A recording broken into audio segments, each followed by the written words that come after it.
আহ্বান জানাচ্ছি। ধন্যবাদ ধন্যবাদ। বিসমিল্লাহির রহমানির রহিম। শহীদ রাষ্ট্রপতি জিয়া রহমানের 89তম জন্মবার্ষিকী উপলক্ষে বাংলাদেশ জাতীয়তাবাদী দল আয়োজিত আজকের এই আলোচনা সভার সম্মানিত সভাপতি, বাংলাদেশ জাতীয়তাবাদী দলের সম্মানিত মহাসচিব জনাব মির্জা ফখরুল ইসলাম আলমগীর, মঞ্চে উপস্থিত স্থায়ী কমিটির সম্মানিত সদস্য সহ সম্মানিত আলোচকবৃন্দ এবং আমার সামনে উপস্থিত এই মঞ্চের সামনে এবং এই ঘরের বাইরে বিএনপি সহ সকল অঙ্গ সহযোগী সংগঠনের প্রিয় ভাই বোন নেতাকর্মীরা, আসসালামু আলাইকুম। আমি আসলে বক্তব্য রাখার জন্য প্রস্তুত ছিলাম না, কারণ আমার যতটুকু মনে আছে গতকাল যখন অনুষ্ঠানটা নিয়ে আমরা আলোচনা করেছি, বক্তব্যের কারা বক্তব্য রাখবেন, আলোচনা করবেন, সেখানে মোটামুটিভাবে একটি সিদ্ধান্ত ছিল যে আমি নেতৃবৃন্দ যারা আছেন, শহীদ জিয়া, দেশনেত্রী খালেদা জিয়ার সাথে যারা কাজ করেছেন, কাছে থেকে দেখেছেন, ওনারা ওনাদের মূল্যবান পরামর্শ বা বক্তব্য রাখবেন। কিছুক্ষণ আগে আমাকে জানানো হলো যে আমাকে দুটি কথা বলতে হবে। আমি মানসিকভাবে ঠিক প্রস্তুত ছিলাম না। প্রিয় নেতৃবৃন্দ, প্রিয় সহকর্মীবৃন্দ, আমরা আজকে এখানে আলোচনা করেছি শহীদ জিয়া যখন বিভিন্ন সময় আমাদের মুক্তিযুদ্ধ থেকে শুরু করে, মুক্তিযুদ্ধে তার ভূমিকা থেকে শুরু করে যখন দেশ পরিচালনার দায়িত্ব উনি পেয়েছেন, এই পুরো সময়টা আমরা আলোচনা করেছি। কিভাবে মুক্তিযুদ্ধকে সংগঠিত করার চেষ্টা করেছেন, কিভাবে নিজে উপস্থিত থেকে, মেজর হাফিজ সাহেবের কাছে আমরা শুনেছি, নিজে উপস্থিত থেকে যুদ্ধ, অস্ত্র হাতে যুদ্ধ করেছেন যুদ্ধের ময়দানে। আমরা নেতৃবৃন্দের কাছ থেকে শুনেছি যে কিভাবে পরবর্তীতে যখন দেশ পরিচালনা সুযোগ পেয়েছিলেন, সেই সময় কিভাবে কোদাল হাতে খাল খননের মাধ্যমে, সিম্বলিক ভাবে যদি আমরা বলি, খাল খননের মাধ্যমে দেশকে পুনর্গঠনের চেষ্টা করেছেন। প্রিয় সহকর্মীবৃন্দ,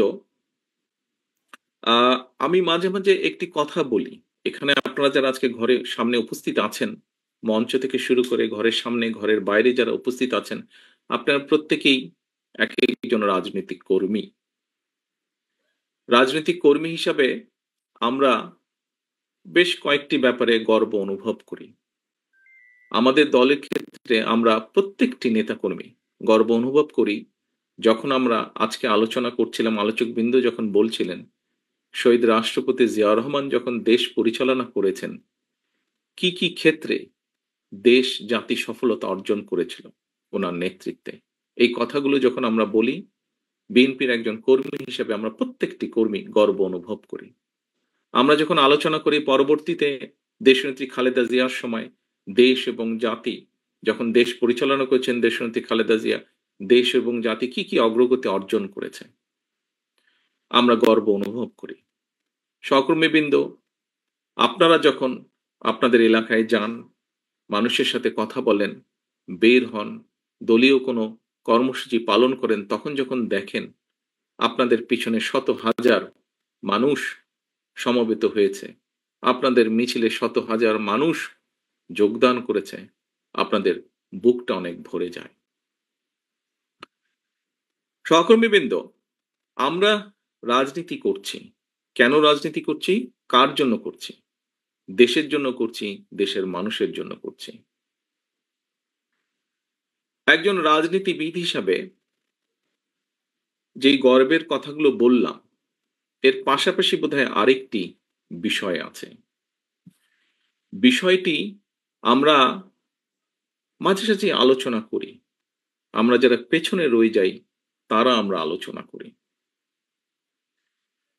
কি সেটি? সেই বিষয়টি, একজন রাজনীতিবিদ যখন মানুষ মাত্রই মৃত্যুবরণ করবে, এবং একজন রাজনীতিবিদ যখন মৃত্যুবরণ করেন, মুসলমান যদি হয়ে থাকেন অবশ্যই জানাজা তার হয়, এবং সেই জানাজায় মানুষের উপস্থিতি বলে দেয় যে মানুষটি মারা গিয়েছেন তিনি তার মানুষের কাছে কতটা জনপ্রিয় ছিলেন, তিনি মানুষ হিসেবে কতটা মানুষের কাছে গ্রহণযোগ্য ছিলেন, এই জানাজার বিষয়টি বলে দেয়। এখানে ডক্টর মোশাররফ সাহেব শহীদ রাষ্ট্রপতি জিয়া রহমানের জানাজার কথা উল্লেখ করেছেন ওনার বক্তব্যে।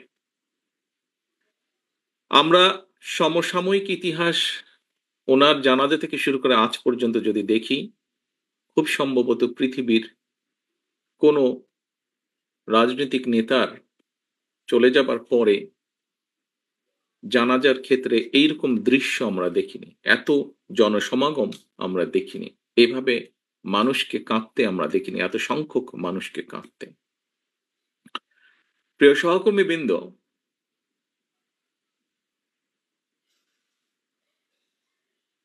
আমার মনে হয় যে আমাদের প্রত্যেকে মানুষ, এখানে যারা আজকে আমরা উপস্থিত আছি, প্রত্যেকে আমাদেরকে একদিন চলে যেতে হবে।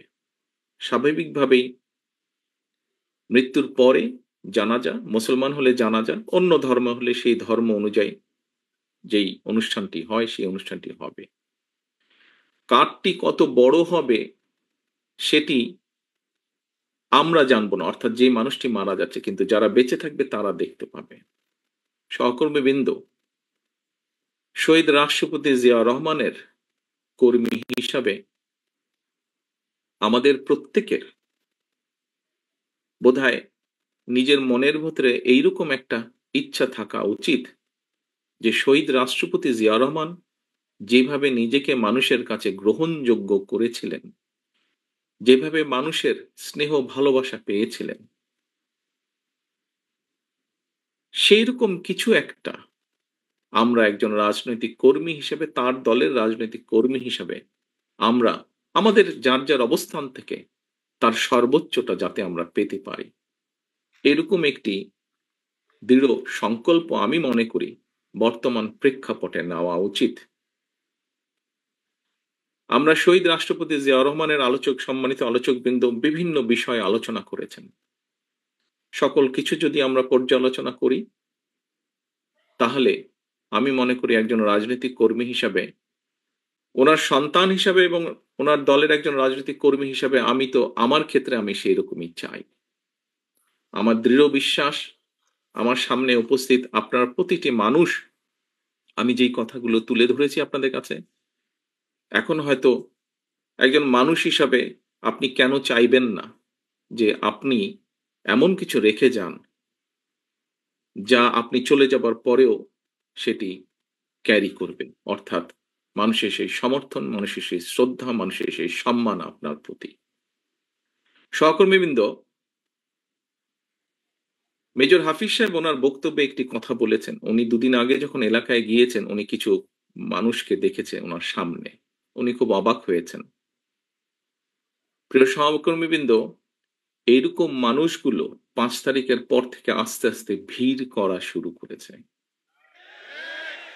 এরকম এখানে আরেকজন বক্তা বলেছেন যে এই ঘরে যারা উপস্থিত আছেন, খুব সম্ভব মঈন খান সাহেব বলেছেন ওনার বক্তব্যে যে এই ঘরে যারা আপনারা উপস্থিত আছেন, আমাদের দেশনেত্রী থেকে শুরু করে আমাদের গ্রামের প্রতি শেষ কর্মীটি পর্যন্ত প্রত্যেকটি মানুষ বিগত 15 বছরে, 16 বছরে, আমরা 111 থেকে ধরলে আরো লম্বা সময়, আরো 2 বছর সময়, কিভাবে আপনারা অত্যাচারিত হয়েছেন, নির্যাতিত হয়েছেন। বাংলাদেশের পত্র পত্রিকাগুলো, যেই পত্র পত্রিকাগুলো সহজে আমরা বলতাম, কথার ছলে আমরা বলতাম বিএনপির ভালো নিউজ করে না, সেই পত্র পত্রিকাগুলো লিখেছে তারা যে কিভাবে আমাদের নেতাকর্মীরা হাতকড়া পরা অবস্থায় জেলের ভিতরে মারা গিয়েছে, কিভাবে আমাদের নেতাকর্মীরা হাতকড়া পরা অবস্থায় হাসপাতালের বারান্দায় শুয়ে আছে। প্রিয় সহকর্মীবৃন্দ, এই ঘটনাগুলো, এই দৃশ্যগুলো নিশ্চয়ই আপনারা ভুলে যাননি। আপনারা যদি ভুলে না গিয়ে থাকেন প্রিয় সহকর্মীবৃন্দ, তাহলে আপনাদের প্রত্যেকের মনে আজকে একটি প্রশ্ন বা জিজ্ঞাসা আসা উচিত যে কেন আমরা ওই যে হাফিজ সাহেবের যাদেরকে দেখেছেন, কেন এই মানুষগুলোকে আমরা আমাদের আশেপাশে ভিড় করতে দেব? কারণ শহীদ রাষ্ট্রপতি জিয়া রহমানের প্রতি এখনো যে মানুষের ভালোবাসা, শ্রদ্ধা আছে, সেটিকে ধরে রাখার দায়িত্ব আমাদের। উনার যেই পরিকল্পনা, যেই আশা, যেই আকাঙ্ক্ষা নিয়ে আমরা আলোচনা করেছি, উনার যেই সফলতাগুলো নিয়ে আমরা আলোচনা করেছি, যা দেশ এবং দেশের মানুষকে উপকৃত করেছে, সেগুলোকে যদি আমাদের কন্টিনিউ করতে হয়, তাহলে অবশ্যই আমাদেরকে যেমন সতর্ক হতে হবে, আমাদের প্রত্যেকটি নেতাকর্মীদেরকে যেরকম সতর্ক হতে হবে, সচেতন হতে হবে, একসাথে একইভাবে যেটি মহাসচিব সাহেব ওনার বক্তব্যে বলেছেন যে মানুষের পাশে গিয়ে দাঁড়াতে হবে। দেখুন, শহীদ রাষ্ট্রপতি জিয়া রহমানের যতগুলো কম বেশি ভিডিও আছে, তখন তো আর ভিডিও ক্যামেরা ছিল না, প্রজেক্টর ছিল, অনেক নষ্ট হয়ে গেছে। বিশেষ করে আমরা যেটা জানি, বিগত সরকারের সময় অনেক এরকম ডকুমেন্ট যেগুলা সরকারি জিম্মায় ছিল নষ্ট করে ফেলা হয়েছে। তারপরেও যতটুকু আমরা দেখি এখন, দেখবেন প্রত্যেকটি ভিডিওতে, মানে ১০০ টি যদি থাকে, তার মধ্যে শতকরা ৮০ টি ভিডিও, ৭০ থেকে ৮০ টি ভিডিওতে দেখবেন উনি কিন্তু গণমানুষের কাছে, হয় গ্রামের মেঠো পথ দিয়ে হেঁটে যাচ্ছেন, অথবা খাল কাটছেন, অথবা গ্রামের কোনো একটি গৃহস্থের সাথে, কৃষকের সাথে কথা বলছেন। অর্থাৎ মানুষের মধ্যেখানে আছেন, অথবা স্কুলের শিশুদের সাথে কথা বলছেন, অথবা শিক্ষকদের সাথে। অর্থাৎ সোজা কথা, উনি মানুষের কাছে আছেন। তো আমরা তো উনারই নেতাকর্মী, আমরা তো উনারই ফলোয়ার। তাহলে কেন আমরা এই কাজটি করতে পারবো না? প্রিয় সহকর্মীবৃন্দ, রাজনৈতিক দল হিসাবে, একটি গণতান্ত্রিক রাজনৈতিক দল হিসাবে আমরা তো এক্সপেক্ট করবই, এবং শুধু এটা আমাদের এক্সপেকটেশন বা আশা না। এই অধিকারটিকে বঞ্চিত করা হয়েছিল গত ১ যুগেরও বেশি সময় ধরে, এবং এই অধিকারকে প্রতিষ্ঠিত করার পক্ষে বাংলাদেশের প্রত্যেকটি মানুষ সচেতন, প্রত্যেকটি গণতান্ত্রিক মানুষ। কি সেটি? সেটি ভোটের অধিকার, ভোটকে প্রতিষ্ঠিত করা। আমি বিগত ১ যুগেরও বেশি সময় ধরে বাধ্য হয়ে প্রবাসে থাকতে হচ্ছে আমাকে। আমি এমন একটি দেশে আছি যেখানে গত ৪০০ বছর ধরে গণতন্ত্র প্র্যাকটিস হচ্ছে। আমরা গণতান্ত্রিক দেশ, উন্নত দেশ, মানুষের গণতান্ত্রিক অধিকারের দেশ বললে ১ম এই ব্রিটেনের কথা চোখের সামনে ভেসে ওঠে। প্রিয় সহকর্মীবৃন্দ, এই দেশে যেকোনো সরকারি ব্যবস্থা, যেকোনো রাষ্ট্রীয় ব্যবস্থা, যেকোনো ব্যবস্থা কেন মানুষের পক্ষে? তার একটি মূল কারণ হচ্ছে, এই দেশের মানুষের ভোটের অধিকার প্রতিষ্ঠিত রেখেছে তারা। যেকোনোভাবেই হোক সেটিকে প্রতিষ্ঠিত রেখেছে। অর্থাৎ মানুষকে কথা বলতে দিতে হবে, মানুষকে তার ভোট দিতে দিতে হবে। এর বাইরে কোনো কথা নাই। এবং তার জন্য একটি জবাবদিহিতা তৈরি হয়েছে, আস্তে, আস্তে জবাবদিহিতা তৈরি হয়েছে। সেই জবাবদিহিতা প্রত্যেকটি ক্ষেত্রে, রাষ্ট্র এবং সরকারের প্রতিটি ক্ষেত্রে এই জবাবদিহিতা তৈরি করতে পেরেছে তারা, এবং সেজন্যই এখানে মানুষ নিরাপদ থাকে। এখানে মানুষ রাষ্ট্রকে, সরকারকে ভয় পায় না, বরং সরকার মানুষকে ভয় পায়। এবং সেই জন্য সরকার প্রতিনিয়ত সচেতন থাকে কিভাবে দেশের মানুষকে ভালো রাখা সম্ভব হয়। কাজেই আমরা মনে করি, আমি দৃঢ়ভাবে বিশ্বাস করি, যে কোনো মূল্যে, গতকাল জিয়াউর রহমান ফাউন্ডেশনের অনুষ্ঠানে একজন আহ, একজন তরুণের প্রশ্নের জবাবে আমি একটি উত্তর দিয়েছিলাম। প্রশ্নটি করেছিল আরেকজনকে, বাট উনি বলার পরে আমি অ্যাড করেছিলাম আমার মনের কথাটি। সেটি হচ্ছে, বাংলাদেশে আমরা অনেকগুলো রাজনৈতিক দল আছি। বিভিন্ন রাজনৈতিক দলের বিভিন্ন মতবাদ আছে, বিভিন্ন আদর্শ আছে, থাকতে পারে, থাকাটাই স্বাভাবিক, থাকাটাও উচিত। তবে একটি ব্যাপারে আমাদের সকলকে একটা জায়গায় মনে হয় আসা উচিত। অর্থাৎ যে কোনো মূল্যে, আমি আমার আদর্শের কথা বলবো, আরেকজনের আদর্শের কথা বলবে, আমি সুযোগ পেলে আমার আদর্শ বাস্তবায়ন করব, জনগণ যদি আমাকে সুযোগ দেয়। অন্য কেউ সুযোগ পেলে, তাকে যদি জনগণ সুযোগ দেয়, সে তার আদর্শ বাস্তবায়ন করবে, যা তার জনগণের সামনে উপস্থাপন করবে। বাট একটি ক্ষেত্রে যে কোনো মূল্যে এক জায়গায় আমাদেরকে থাকতে হবে, সেটি হচ্ছে নির্দিষ্ট সময় পরে পরে দেশের নিয়ম আইন কানুনের সংবিধান যে সময়টি বেঁধে দিবে সেই সময় পরে পরে অবশ্যই রাষ্ট্রের বা সরকারের প্রতিটি পর্যায়ে যেখানে নির্ধারিত হবে সেখানে ভোট হতে হবে। সেটি জাতীয় সংসদ হোক, সেটি পৌরসভা হোক, ইউনিয়ন পরিষদ হোক, যেটিই হোক না কেন। অর্থাৎ জবাবদিহিতা, ভোটই একমাত্র, ভোটের অধিকার একমাত্র জবাবদিহিতা তৈরি করতে পারে। জবাবদিহিতা যদি রাষ্ট্রে, সমাজে, সকল জায়গায় যদি আমরা জবাবদিহিতা তৈরি করতে পারি, তাহলেই ধীরে ধীরে আমরা এগোতে সক্ষম হব। ধীরে ধীরে সরকার যদি জনগণকে জবাবদিহিতা করতে বাধ্য থাকে প্রতি কাজের জন্য, তাহলেই একমাত্র আস্তে আস্তে জনগণের দুঃখ দুর্দশা লাঘব করা সম্ভব হবে। জনগণের কথা, জনগণের ইচ্ছা, জনগণের আকাঙ্ক্ষা প্রতিফলিত হবে সরকারের কাজের মাধ্যমে।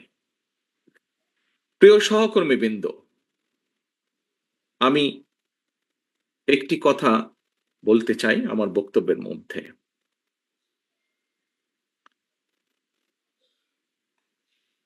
হাফিজ সাহেবের আবারও উদাহরণটি আমি টানতে চাই। ওই যে মোটরসাইকেল বহর, আপনারা বিগত 16-17 বছর অনেকভাবে নির্যাতিত হয়েছেন। আমরা মোটামুটি একটি গড় হিসেবে জানি বাংলাদেশ জাতীয়তাবাদী দলের 60 লক্ষ নেতাকর্মীর নামে বিভিন্নভাবে মিথ্যে গায়েবী মামলা আছে, নির্যাতিত অত্যাচারিত। শুধুমাত্র জুলাই আগস্ট মাসে যে আন্দোলন, জনগণের যে আন্দোলন, সেখানে বাংলাদেশ জাতীয়তাবাদী দলেরই প্রায় 500-র মতন নেতাকর্মী শহীদ হয়েছেন। বহু হাজার, শত হাজারের মতন নেতাকর্মী বিভিন্নভাবে জখম হয়েছেন। আমরা কি এতগুলো বাংলাদেশ জাতীয়তাবাদী দলের নেতাকর্মীরা যারা অত্যাচার নির্যাতন সহ্য করেছে, এই যে 60 লক্ষ মানুষ বা তারও বেশি সংখ্যক মানুষ, আমরা কি ওই মোটরসাইকেল বহরের যারা, তাদেরকে সুবিধা দেওয়ার জন্য এই অত্যাচার নির্যাতন সহ্য করেছি? অবশ্যই নয়, অবশ্যই নয়। সহকর্মীবৃন্দ, মানুষ হিসাবে আমরা বিভ্রান্ত হয়তো হতেই পারি, কিন্তু যে পরিস্থিতির ভিতর দিয়ে আজকে এই মুহূর্তে আমরা যেখানে এসে দাঁড়িয়েছি, সহকর্মীবৃন্দ, আমি বিনীত হাতে আপনাদের কাছে করজোড়ে অনুরোধ করব, এই ঘর বা এই ঘরের বাইরে নয়, সমগ্র বাংলাদেশে শহীদ রাষ্ট্রপতি জিয়াউর রহমান এবং দেশনেত্রী বেগম খালেদা জিয়ার যত সৈনিক, যত কর্মী আছেন, আপনাদের কাছে বিনীতভাবে অনুরোধ করব, দয়া করে আপনারা ওই মোটরসাইকেল আলাদেরকে ভিড় করতে দেবেন না। দয়া করে আপনারা নিজেদের প্রত্যেককে, দয়া করে আপনারা শহীদ রাষ্ট্রপতি জিয়াউর রহমানের জানাজার চিত্রটা মনে করবেন এবং দয়া করে আপনারা বিভ্রান্ত হয়ে কোনো কাজ, বিভ্রান্তিকর কোনো কাজ করা থেকে বিরত থাকেন। সহকর্মীবৃন্দ, কথা প্রসঙ্গে সবাই বলে যে একটি নিরপেক্ষ নির্বাচন হলে, বিভিন্ন আলোচক বৃন্দ বলেন যারা বিএনপি করেন না, আপনারা বিভিন্ন টক শো দেখেন, আমিও দেখি, বরং হয়তো চেষ্টা করি একটু বেশি দেখতে, যেহেতু দেশ থেকে দূরে আছি। অনেকেই বলেন যে একটি দেশে স্বাভাবিক সুষ্ঠু নিরপেক্ষ নির্বাচন হলে বাংলাদেশ জাতীয়তাবাদী দলের সর্বোচ্চ সম্ভাবনা আছে সরকার গঠন করার। সহকর্মীবৃন্দ, আমি আপনাদের কাছে একটি প্রশ্ন রাখতে চাই। সেই মোটরসাইকেল আলাদের তাদের নিজ স্বার্থ উদ্ধারের জন্য বা আমাদের কিছু নেতাকর্মী বিভ্রান্ত হয়ে যদি এমন পরিস্থিতির উদ্ভব হয় যেখানে অন্য কেউ সরকার গঠন করলো, তাহলে কি আপনি মনে করেন আপনি খুব ভালো থাকতে পারবেন? আপনি বলতে আমি, বাংলাদেশে যদি 1 কোটি বিএনপির নেতাকর্মী থাকে, সবকিছু মিলিয়ে আমি এই 1 কোটি মানুষকেই বলছি, আপনারা কি ভালো থাকতে পারবেন? কারা চলে আসবে, কি চলে আসবে আমরা জানি না। তবে আর যাই হোক, সেটা আপনাদের কারো জন্য ভালো হবে না, আমাদের কারো জন্য ভালো হবে না। প্রিয় সহকর্মীবৃন্দ, কোনো কারণে যদি অন্য কেউ সরকার গঠন করে, একজন রাজনৈতিক কর্মী হিসেবে আপনার এতটুকু চিন্তা, এতটুকু সেন্স থাকতে হবে, অন্য কেউ যদি সরকার গঠন করে, বাংলাদেশের রাজনৈতিক প্রেক্ষাপটেই হোক, আন্তর্জাতিক রাজনৈতিক প্রেক্ষাপটের ক্ষেত্রেই হোক, সেটা কি দেশ এবং জাতির জন্য খুব ভালো হবে? আমি দৃঢ়ভাবে বিশ্বাস করতে চাই যে আপনারা পরবর্তী যে সেকেন্ড নাটা বললেন, আপনারা বুঝে শুনেই নাটা বলেছেন। প্রিয় সহকর্মীবৃন্দ, আপনারা যদি বুঝে শুনে নাটা বলে থাকেন, তাহলে আপনারা সঠিক বলেছেন। এবং তাই যদি হয়ে থাকে, দুটো প্রশ্ন করেছি আপনাদের, দুটোতেই আপনারা না বলেছেন। প্রিয় সহকর্মীবৃন্দ, এই নাটি যদি আপনারা বুঝে শুনে এবং সত্যিকারভাবে না বলে থাকেন, এখনো আমাদের হাতে সময় আছে মানুষের পাশে গিয়ে দাঁড়ানো। এখনো আমাদের সময় আছে, এখনো আমাদের কাছে সময় আছে মানুষ যেভাবে চায় সেভাবে চলার জন্য। দিন শেষে কিন্তু রাজনৈতিক দল হিসাবে, রাজনৈতিক কর্মী হিসাবে যাই হোক, দিন শেষে কিন্তু আপনাকে ওই লোকটার কাছে, ওই মানুষটার কাছে, ওই ভোটারটার কাছে আপনাকে যেতে হবে। এটা তো বোঝেন নাকি? এটা তো বোঝেন।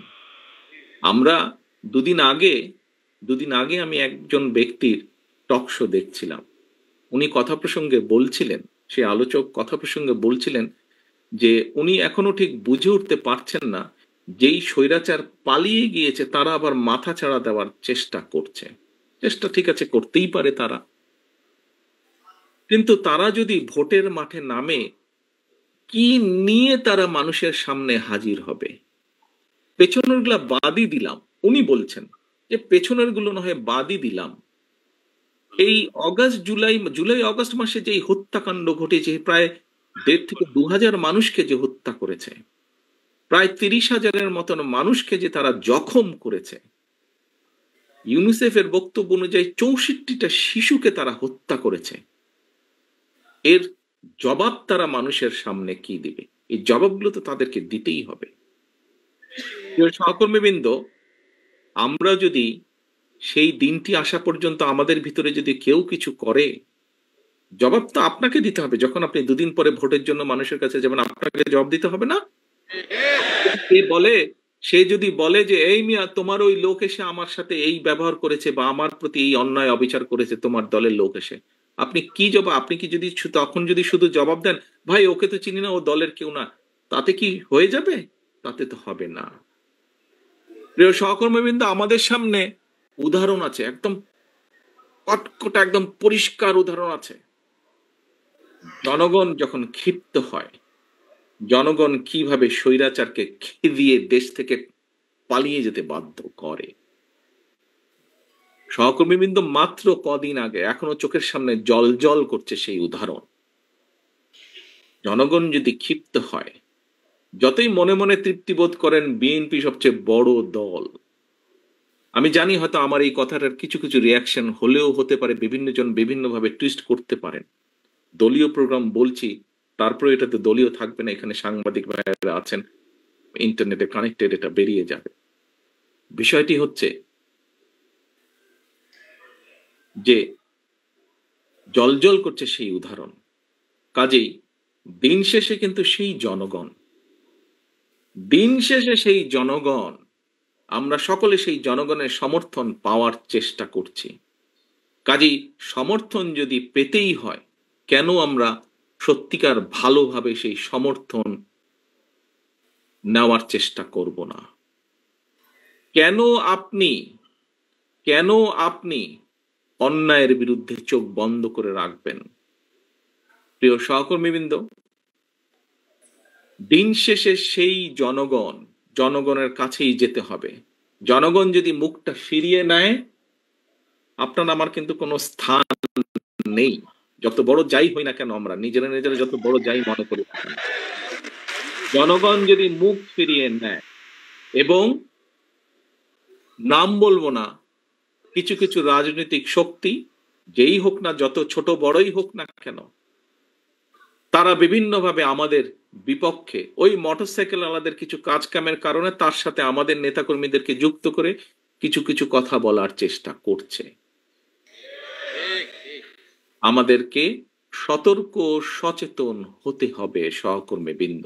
বারে বারে আমি বলছি, আমি আজকে গত কয়েক মাস ধরে বলছি, সামনের নির্বাচন এত সহজ নয় আপনারা যত সহজ ভাবছেন।